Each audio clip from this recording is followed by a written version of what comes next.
ध्यान हा शब्द आपण खूप वेळा ऐकतो, पण खरंच ध्यान म्हणजे नक्की काय? अनेकांना वाटतं ध्यान म्हणजे विचार थांबवणं, मन पूर्ण शांत करणं.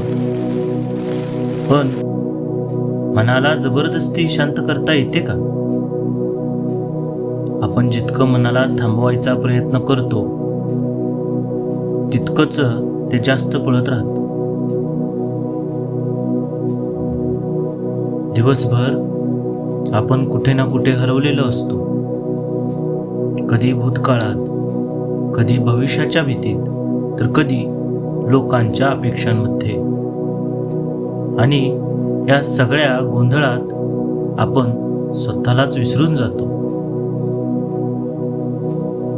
ध्यान म्हणजे जगापासून पळून जाणं नाही, तर स्वतःकडे परत येणं. शांत बसून स्वतःच्या विचारांना पाहणं, स्वतःच्या भीतीला, रागाला, रिकामेपणाला न पळता स्वीकारणं.